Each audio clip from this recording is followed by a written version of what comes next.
Hello there, Aquarius. Welcome to your reading. So I've got some really interesting images that came through. So bear with me. First of all, so I see this warrior couple. They're wearing what looks like medieval style, I guess, armor. So one is a woman, the other one is a man. So I don't know if they're romantically involved, but they're kind of standing next to each other. The man, he has like a broadsword. One of those big swords that you have to hold with two hands, and the woman, she's got a smaller sword, and the other hand has like a shield, and they're surrounded by people that wants to, I guess, kill them. And then so there are two of them. Their backs are to each other. They're like trying to protect each other, but also fight off the people that have encircled them. So I see like 8 or 9 people circling around them. And so it flashes to this tunnel of light. So I guess like they must have perished. And then I see the same 2 people, the man and the woman, but the woman is wearing in modern day clothes. She's wearing what looks like a business suit, and she looks like she could be a secretary or a paralegal. There's a lot of documents and files on her desk. And then she's sitting down at her desk, and the man is standing up, and he's wearing a suit. And he seems to be like her boss or something like that. And he's telling her, he's giving her details about a very, very important case, and then she's taking notes. So right away when I saw this, I almost feel like many of you might be in a relationship where it's a reincarnational, where there might have been, a shared past life situation. And what I feel is there is residual energies from those past lives that are carried over to this lifetime. And the first thing that I felt was this very intense, life or death type of a situation, where if you were in that past life where you were, fighting with each other against your enemies or whatever, there's an element here about, having a tremendous amount of trust that the other person has your back, having a tremendous amount of trust that the other person is not going to, stab you in the back and leave you for dead and save their own skin. So I feel like some of you are in that type of a relationship where there is an immense amount of trust that you have with one another. And going to the other image where it's almost like a boss subordinate type of a relationship, there might be a little bit of a power dynamics or power struggles in the relationship, where one person feels like they make the executive decisions and then the other person has to obey, or one person feels like they're in more of a subordinate role and they have to cater to the other person. So that's what I'm feeling here. And I feel like those energies are carried over into your present relationship. Okay, so for those who are in a relationship and that resonates with you, what I feel is, on the one hand, when we are reunited with a soul, especially somebody that we shared a past life, love, relationship with, it can feel very magical. It can feel like, you talk to this person for 5 minutes and you feel like you've known them a lifetime. It can stir up a lot of passion and a lot of just indescribable magnetism. It's almost like you're drawn into each other's orbits. Okay? There might have been a lot of synchronicities, a lot of, I feel like chance encounter where you kind of run into each other, unexpectedly. There's a lot of that, and I feel like it is stemming from some type of a past life connection. I'm also seeing as well you both really inspire each other, because this past life energy is all about growth and expansion, and it's almost like there's so much trust involved in the relationship, where no matter what, you want the other person to do well, you want the other person to be happy, you want the other person to thrive, and you want the other person to survive, okay, to do well, to excel professionally. You're not threatened by the other person outgrowing you, and vice versa. They're not threatened about you outgrowing them. 2 people just really want what's best for one another. And whenever I see this sense of responsibility too, and it's coming up in this card. We have here the Two of Swords. Agreeing to disagree. Okay, this is like kind of like that stalemate. It's almost like that truce. Okay, we're not going to, you know, aggravate each other. We're not going to continue to, you know, argue over this. We can agree to disagree. So I feel that there's a sense of, you know, that yin yang energy, that male female, I guess like opposite, where the two of you are very, very different from each other, but together you know how to harmonize the energies, you know how to make things work. And despite your differences, there is a great degree of trust here. The reason I brought that up is because those images came out really strongly, and I feel for some of you, even if it's not a love work relationship partner, I feel like you're having some type of a chance encounter with somebody that you've known before in a previous lifetime, where you really needed to depend on each other in order to survive. And no matter what, there was so much trust and faith and you know, like that sense of personal responsibility to one another. So it's like a very beautiful type of an energy. But at the same time, past life energies can keep us very stuck, okay? Ways of doing, patterns of behaving, all of those things can be a little bit restrictive. That's what I'm sensing. So breaking away from that, and you know, a lot of people do past life regression so that they know what challenges they faced in their past life and how that has really affected them in this lifetime, or how that has created very it's almost like unexplained phobias or unexplained fears or cycles of behaving, so that they can break those cycles. So I feel like this past life snippet that I'm seeing is hopefully allowing some of you to kind of leave it in the past and try to move forward, okay?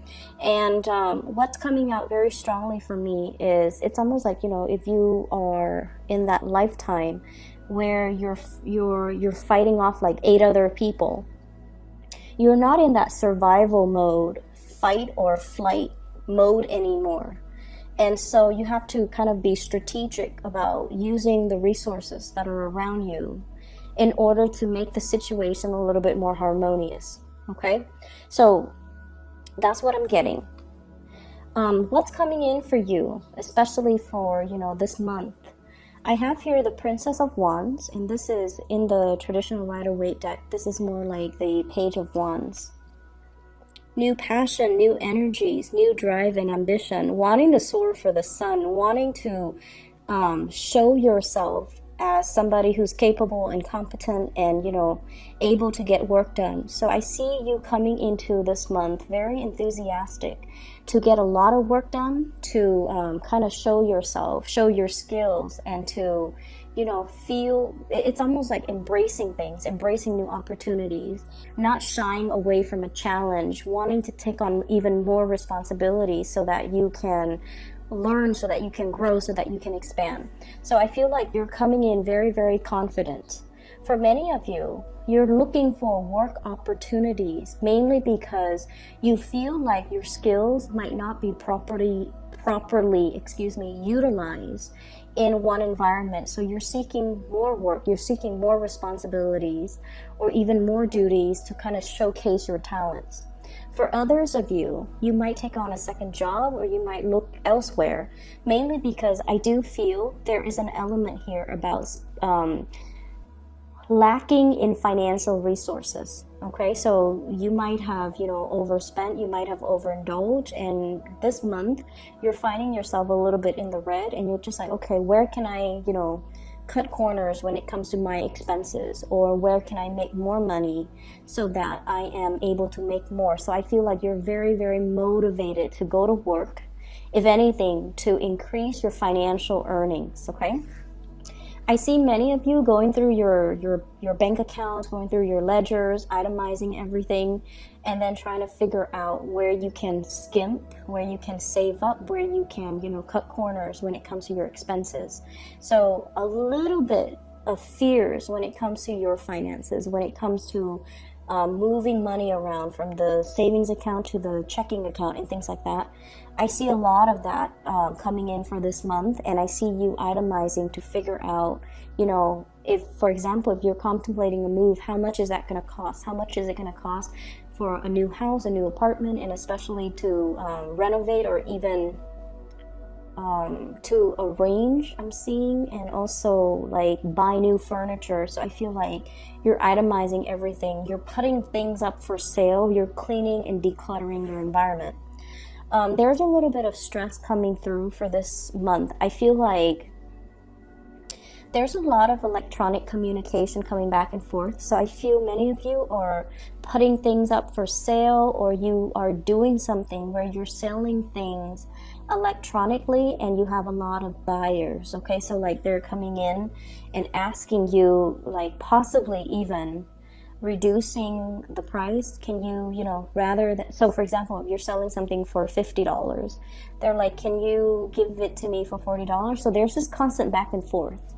And I feel like you can, kind of put your foot down just to save yourself, the emotional anguish. Just put your foot down and say, oh, I'm sorry, whatever price I listed, that's the final price. I'm very sorry about that. So that's what I see. I feel like people are bargaining with you, but they're not doing it face to face. They're doing it through emails.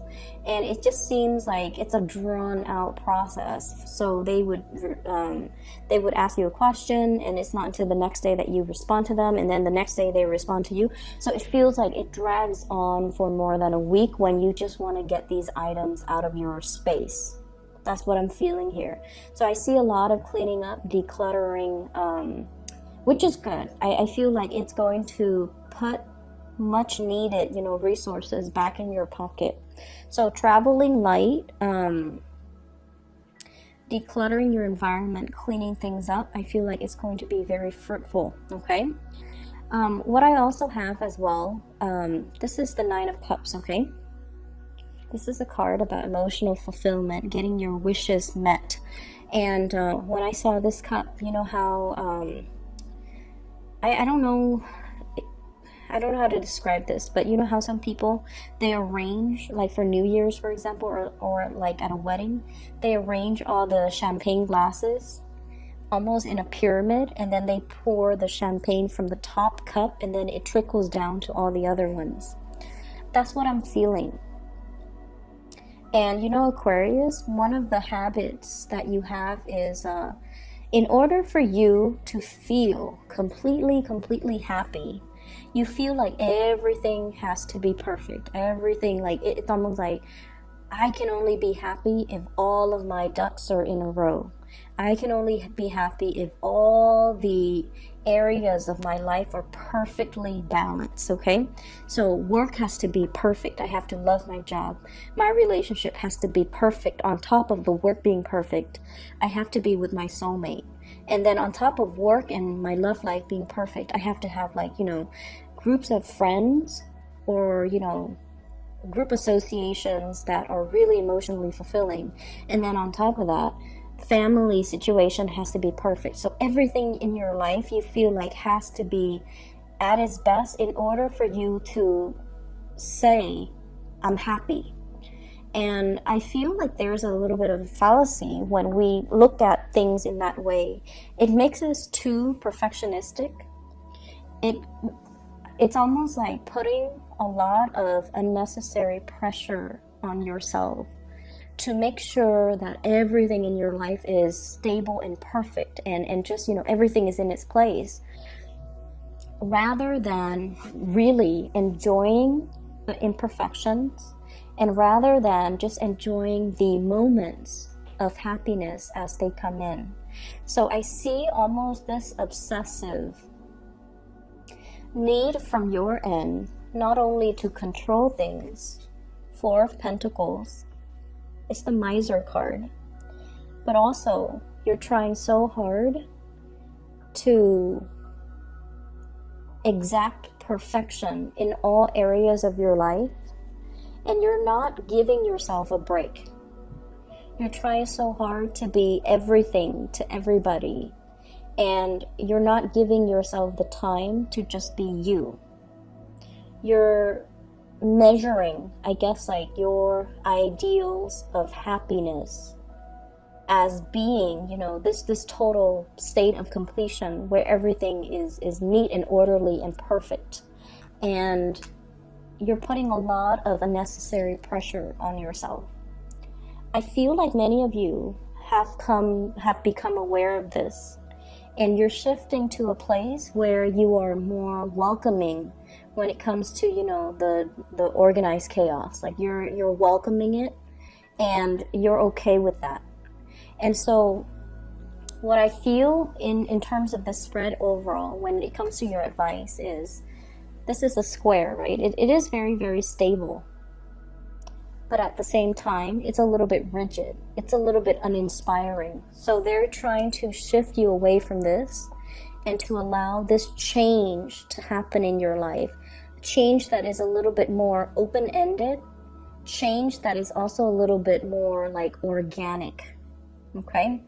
So not seeing things as this four corners and everything has to have a place, and it's, you know, building things up like one by one and needing to itemize everything. They're telling you to kind of allow the process to organically unfold and to work from a space where you're, I want to say, allowing the universe, I guess, to take over. What I really like about this card and this symbol of Jupiter. Jupiter is the planet of luck and expansion, okay?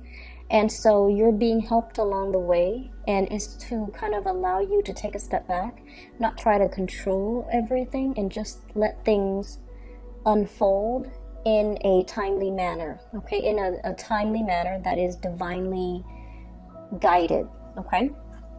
So aside from that, the other thing that I'm picking up here is, let's talk about the relationship partner or whoever it is that is heavily on your mind that you are thinking about. We have here the 8 of Wands. This is a very non-traditional deck, okay? And what I feel is, for some of you, the 8 of Wands is, you know, the fast, swift communication. In this deck, the energy is a little bit different. You're dealing with somebody who communication between you and this person can be a little bit contentious and can be a little bit jarring. Going back to what I mentioned before about, you know, the situation where the two of you might not really see eye to eye on many things. The two of you as well, and I do see as well, you know, a lot of people in same-sex relationships in this spread as well. And despite being the same gender, there are just a lot of differences between the two of you, where you might have different cultural upbringing, you might have different religious beliefs, you might even have different ways in which you look at relationships and parenting. And, you know, one person might want children, the other person might not. One person is a homebody, the other person is very adventurous. So I see this opposition between you and the other person. But for whatever reason, the two of you have very similar values, okay? And that's what's weird about it, because let's say a value of yours, Aquarius, is, let's just say, for many of you at least, okay? It's almost like doing things to the best of your capabilities, okay? The person that you're dealing with, they have the same values as well. And because of that, on a values basis, things work out well, despite all the differences. Okay, and then let's just say another value of yours is, you know, working really hard, okay? So for example, if your boss gives you an assignment and they're like, I need this by the end of the day. Even if you have to, you know, stay very late in order to get it done, once you tell somebody you're gonna get it done by the end of the day, you're gonna get it done. So even if you have to stay behind, you still will do it. And you even if you can, finish it by like 5 p.m., close of business day. But if the quality is lacking, you don't mind staying behind to perfect it and to make it the best that it can be before you submit it.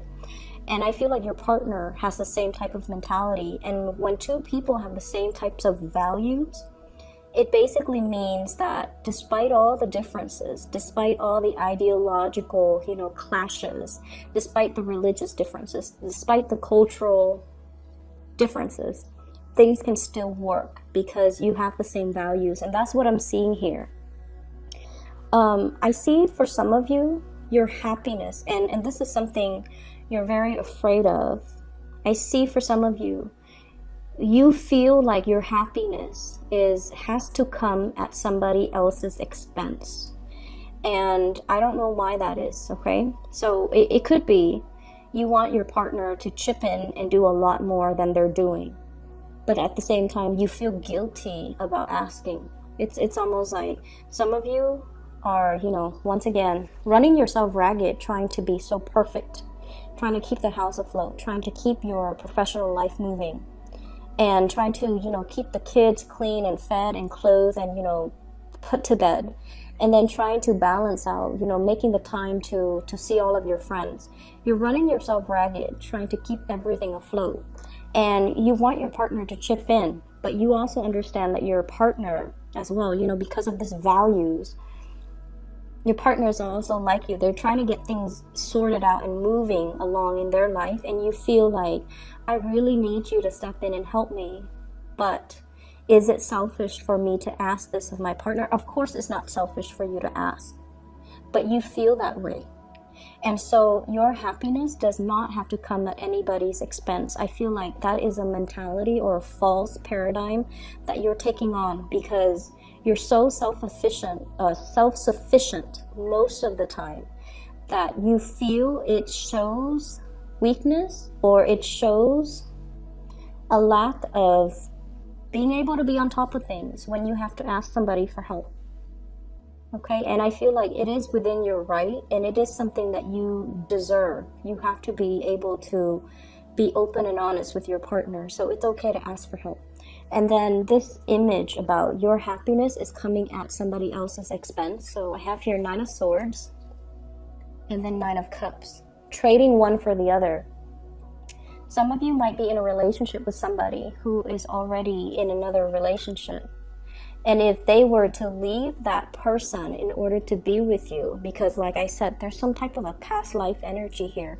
It is really, really strong. So they're feeling this draw or this really magnetic, almost like electrifying lightning bolts. Okay, electrifying pull towards you.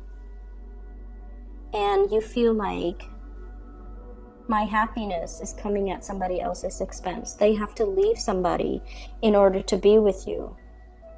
And there's a lot of guilt about that because with the Aquarius person, you don't want things to happen at anybody else's expense. You feel like it's not fair and you feel almost like, yes, you want this, but at the same time, you would feel really, really bad that somebody else is losing out on something in order for you to win something. That's what it feels like to me. So I see this inner conflict within you about not accepting something that you really, really, really want because it's coming at the expense of somebody else. Okay? The person that you're dealing with, I have here the Moon. A really strong, almost like telepathic, mutual understanding between two people where emotionally you're definitely on the same page. This is a really balanced card when it comes to the imagery in this deck. It's almost like long distance, and despite the distance, the two of you are still very, very much spiritually connected. Okay, and once again, this is a very, very strong past life type of a connection that I'm seeing here, where there's a big sense of responsibility, not wanting to hurt one another, not wanting, it's like a mutual understanding where we have each other. And then I also feel like the communication might oftentimes be a little bit kinetic. It seems very ADD to me. It's like you can talk about every topic under the sun. And then within like a 5-minute conversation, things start here and they veer off to a very, very different direction. So it's like you can talk about family, you can talk about work, you can talk about, your car, you can talk about your pets, and then you can like veer off on really, really tangential topics. So I feel like everything is being discussed. A lot of communication going back and forth between you and the partner or whoever it is that you're dealing with. I'm also seeing as well, you're giving a lot more communication than they're giving back. And I feel like they might feel a little bit overloaded. Okay, so that's what I'm sensing. It's almost like you're bombarding them with way too much communication, and they're still trying to figure out how to answer your first question, and you've already shot them like 3 other questions. So I feel like it would be better if you slow down when it comes to the communication, so that it allows the two of you to understand each other fully and to discuss one topic at a time thoroughly and completely before you move on to another topic. Does that make sense? So I feel like there's a lot of communication, but when it comes to substantial communication, I feel like you guys are just like scratching the surface and you're not talking about things thoroughly enough in order to resolve or in order to fully express or fully explore that topic before you completely move on. Okay, so slow down the communication a little bit, asking the other person more follow-up questions so that you understand where they're coming from, because I feel like they feel a little bit overwhelmed. They're like still trying to figure out the first part, and you're already 3, 4, 5 steps ahead of them, and I feel like they feel a little bit overwhelmed. Okay. Your partner is going through some major transformative changes in their love life as well. And what I mean is, if in the past they've just been like going through the motions, doing what is expected of them, doing what is culturally expected of them, or what is, socially expected of them. So for example, if they are male and they're in their 30s, they're just like, okay, by the time I'm in my 30s, I need to be established with a career so that I can get married, so that I can, have a kid when I'm 35, because by the time I'm 40, it's going to be too old. That's what I feel is going through your partner's head. This is somebody who's very stable, who's very reliable, and I feel like they're very strong as well. They seem like very well-rounded, and they feel like they're very family-oriented. I'm seeing this rainbow here, and it's almost like that completion. Okay, everything is like under the rainbow. So I feel like it's somebody who's very, very family-oriented. And so they've been going through the motions as to what's expected of them. And I feel like it's not until the past 2 years where they kind of stopped themselves and to look at, am I doing this because it's making me happy, or am I doing this because it's expected of me? So I feel like they're going through some major transformations when it comes to being able to clearly identify what brings them emotional happiness versus what brings them stability, or versus what they're doing that is, appeasing everybody, but that's not really making them happy. I also feel as well, they're starting to understand you a little bit more. So this could be, your significant other, your spouse, or even the person that you are interacting with. They're starting to understand you a lot more. They're starting to understand your way of thinking. They're starting to understand that when they're dealing with you, what they see is pretty much what they got. Because I feel with this moon, where they have been very confused about you in the past, because they kept reading between the lines. They didn't take you at face value. And so now it's like they stop reading between the lines. They just take everything that you say at face value. And I feel like they're starting to get it. They're starting to have like a much better understanding of you. And they're starting to feel as if, you know, I don't have to fear this person. So if in the past, their guard has been up about you, if they've been blocking you or guarding, like, you know, putting up their walls or just doing whatever it is that to kind of defend themselves against you for whatever reason. Maybe they're overwhelmed, or maybe they're afraid of the connection as well. Maybe they're afraid of the responsibilities in the relationship. They're putting their guard down. They're starting to understand you. They're starting to think like you, and they're starting to also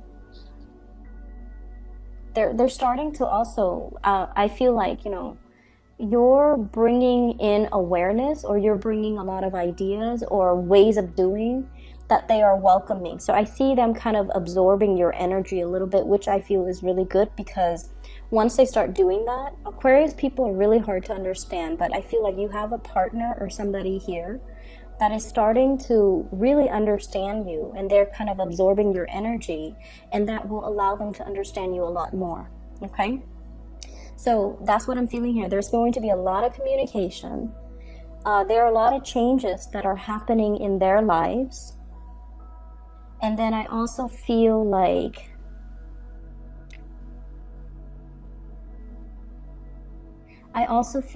whatever has been troublesome or problematic about the communication in the past, now there is some type of it's almost like a peace offering here. A peace offering, okay? A stalemate. We don't have to fight. We can agree to disagree. But I feel like they're taking more of your energy with the suit of swords, and they're starting to understand you. Moving forward for this month at least, I feel like you have to be easier on yourself. I feel like you need to kind of embrace new opportunities and new energies, especially when it comes to, you know, fun socializing and just, you know, going out. I feel for many of you, don't keep yourself cooped up in the house out of fear of, you know, seasonal depression. Get yourself a lot more physically active, okay?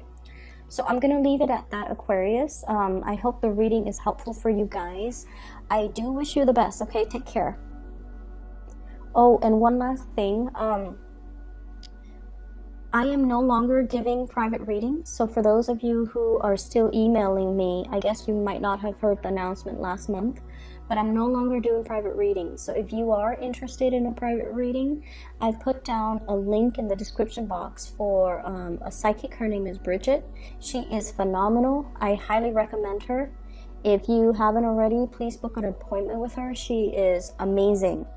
And I've used her services in the past, and I highly recommend her. So if you would do that, click on the description box in the click on the link in the description box, and her scheduling website is right there. Okay, I'll talk to you soon.